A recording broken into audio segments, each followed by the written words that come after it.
I think it's safe to say that Bretonnia are one of the wonkiest factions in Warhammer 3 right now, hence why CA themselves have said they're one of the next factions to see a rework, Bretonnia. Their economy can be pretty cracked but still feels awful to use, with technological and infrastructure hurdles making it a slog to get to the good bit. But a mod dropped just a couple of weeks ago that promises to give them an overhaul and bring them in line with the top echelon of Warhammer 3 factions. Does it succeed? Let's take a look at the changes and find out. Now, whilst the Overhaul mod does bring a lot of new changes itself, it does also require 2 other mods to get going. The Dukes of Bretonnia adds 6 new faction leaders for the other Bretonnian factions in game and allows you to confederate them. You do also need Mixu's Unlocker to play as these factions, but that isn't essential to the rework.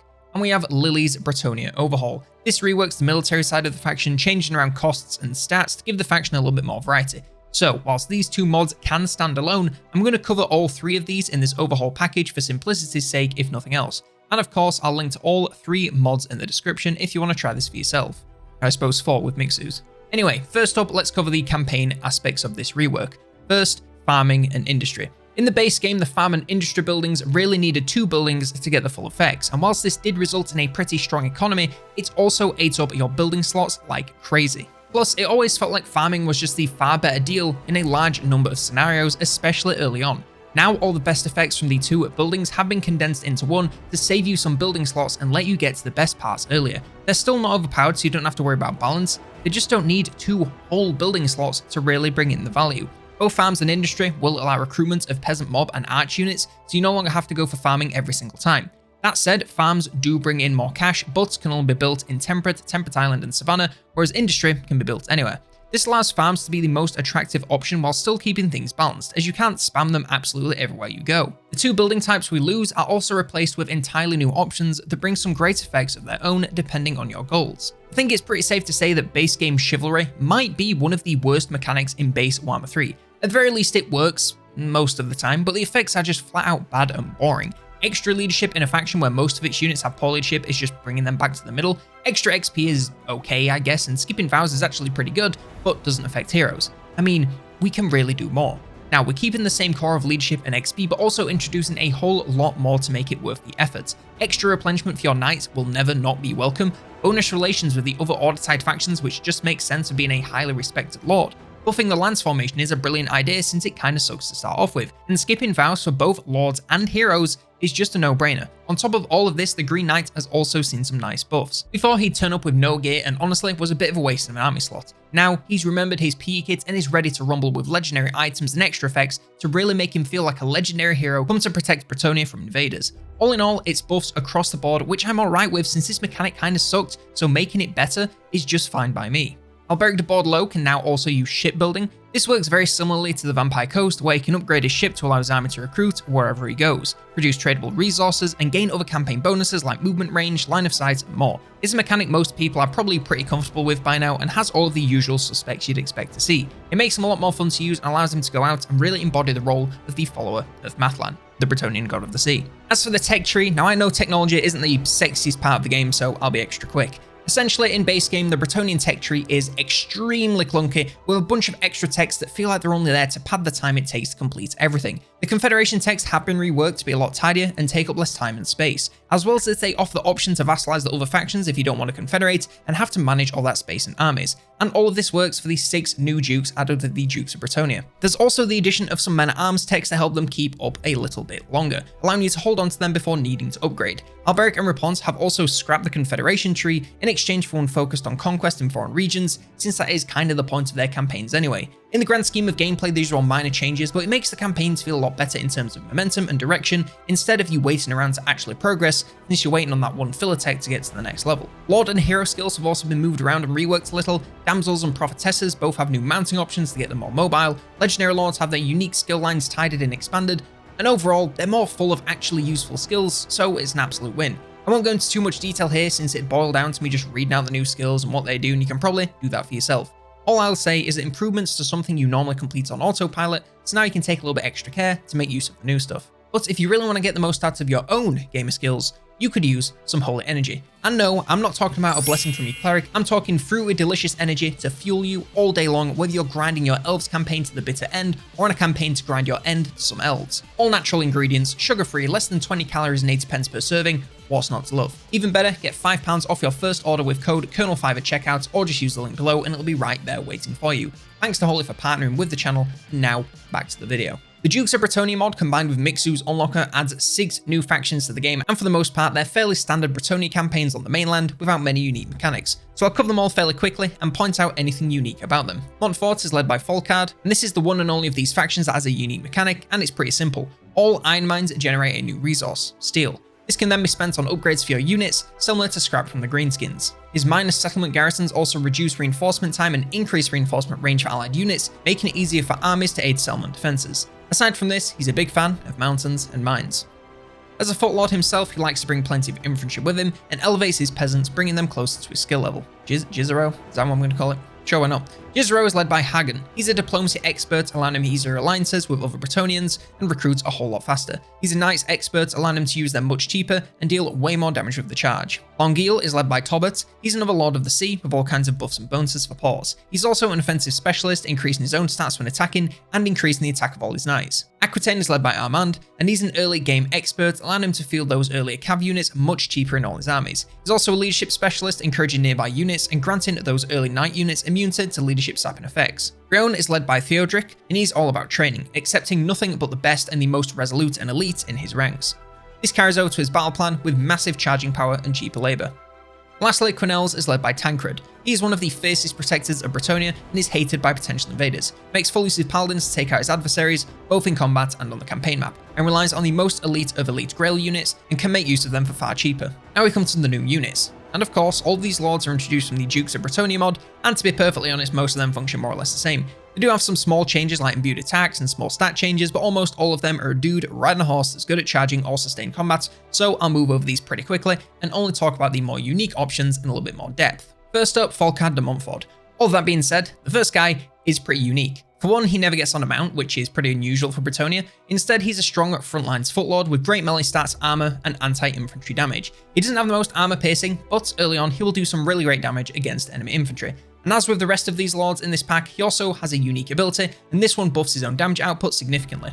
For his quote-unquote mounts, he has the option to pick up a greatsword. This drops some defense to gain attack and a whole lot more armor piercing damage. It keeps him great at the same sorts of jobs, only now he can do much better versus tougher enemies. And a mace. He keeps the increased armor piercing damage but drops the attack to regain defense alongside his armor sundering. This really is the best of both worlds, making him a great damage dealer and tanky frontlines lord.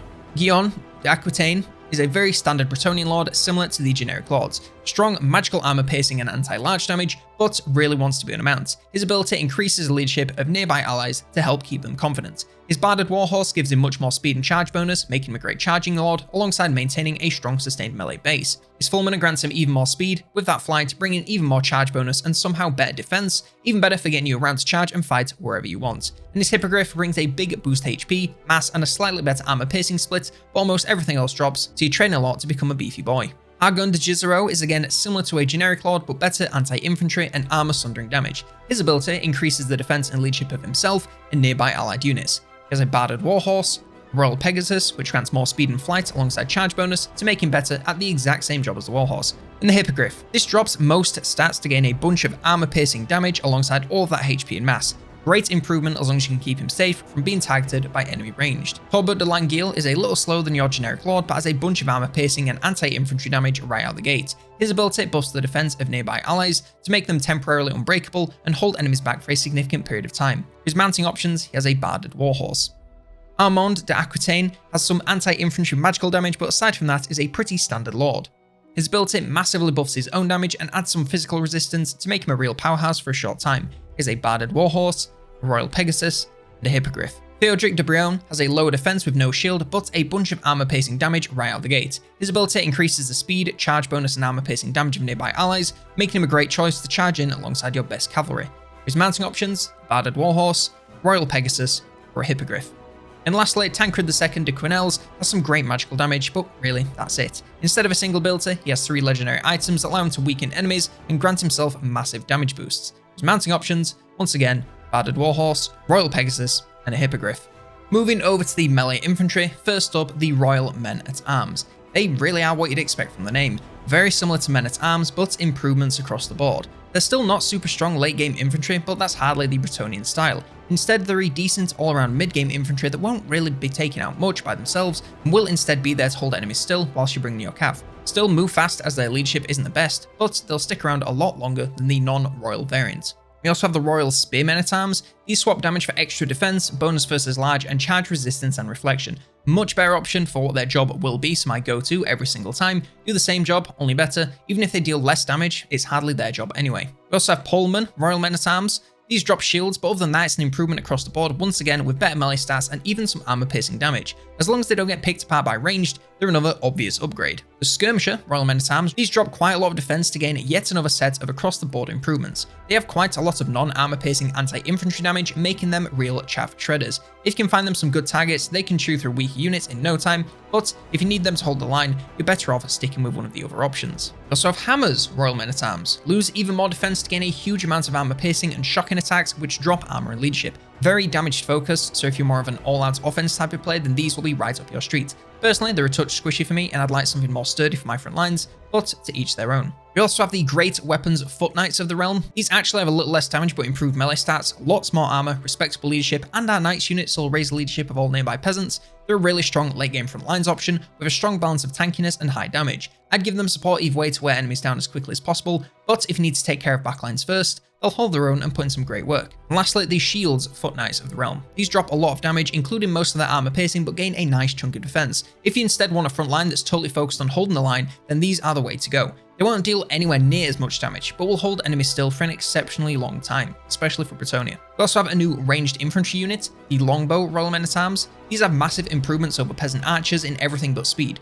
Still not tons of damage or armor piercing, but the improved range and missile strength will make them safer to use and overall deal more damage, so I'll take what I can get. They're also much tankier in melee, but still avoid this as much as possible. Use the increased range to keep them well back and focus fire key targets, just like usual. We also have a new Regiment of Renown, Swords of Crone, which are a Royal Men-at-Arms unit. Now, for some closing thoughts on this mod. I make it no secret that Bretonnia are one of my least favourite factions in the game to play, and even I have to admit that this collection of mods really makes them a lot more fun to play. Part of the problem with vanilla is that they're extremely clunky in so many areas that it makes playing them into a box checking exercise so you don't nuke your economy to the core of the earth. But with these mods, all the small tweaks and changes add up to a faction feeling a whole lot more fluid. Farms and industry buildings are such a simple change, but it helps you have a much stronger economy with half the amount of buildings and opens up new buildings to further enhance your provinces. Chivalry in the base game is quite possibly one of the least rewarding mechanics in the game, with the pathetic Green Knight as its pinnacle of reward.